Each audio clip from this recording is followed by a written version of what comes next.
मैं एक बहुत छोटा सवाल पूछना चाहता हूँ, क्योंकि मैं भी पत्रकार हूँ और मैं भी लेखक हूँ, मैं भी लिखता हूँ। और इत्तेफाक से कुछ ऐसा हो गया है कि मैं हर रोज़ लिखता हूँ, हर रोज़ एक कहानी लिखता हूँ। मुझे नहीं पता कि विश्व का ये रिकॉर्ड है नहीं, कि नहीं है। मंटो ने 14 दिन तक लगातार लिखा था जी, मैं परिवार पिछले के लिए। 5 वर्षों से रोज़ लिख रहा हूँ। तब आप 5 साल में एक भी दिन ऐसा नहीं हुआ जब मैंने एक पूरी कहानी 1000 शब्द की ना लिखी हो। रोज और बिल्कुल लिखता हूँ, पता नहीं क्यों लिखता हूँ, कैसे लिखता हूँ, उसकी अपनी वजह होंगी। आप क्यों लिखते हैं? लिखने की शुरुआत तो बहुत निराशा के दौर में हुई थी। बेरोजगारी का समय था, यूनिवर्सिटी में पीएचडी कर रहा था, तो एक तरह से अपने आप को बचाने के लिए लिखना शुरू किया मैंने। और मुझे खुद नहीं मालूम था कि जो मैं लिख रहा हूँ वो कहानी ही बनने जा रही है। बहुत सुंदर है। पंकज जी, आप क्यों लिखते हैं? मुझे ऐसा लगता है कि लिखना तभी चाहिए जब आपको ऐसा लगने लगे कि अब लिखना बहुत ज़रूरी हो गया है। जब तक आपको ऐसा नहीं लगता कि लिखना अब बहुत ज़रूरी है, तब तक मत लिखिए, और जब ज़रूरी लगे तब बिल्कुल लिखिए। ये मेरे लिए लिखना की प्रक्रिया ये है। प्रतीक्षा जी, यही सवाल आपसे भी है, क्यों लिखती हैं आप?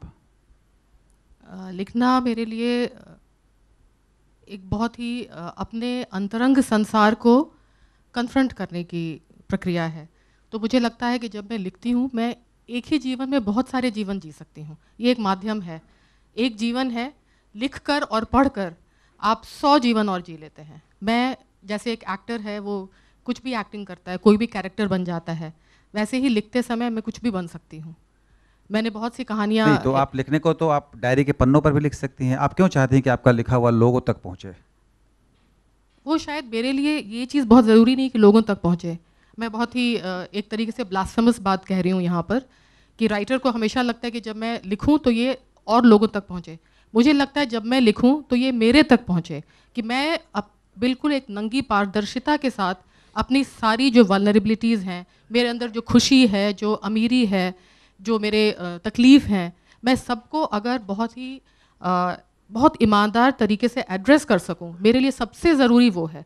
वो मैंने कर लिया, उसके बाद अगर वो किसी तक पहुंच जाता है, वो मेरे लिए बहुत बड़ा बोनस है। लेकिन लिखना मैं सबसे पहले सिर्फ अपने लिखना लिए आपकी करती हूं। प्राथमिकता है, पाठकों तक पहुंच जाए वो उसका बाई प्रोडक्ट है। हाँ, मैं अपने लिए लिख रही हूँ। पंकज जी, आप भी ऐसा ही सोचते हैं?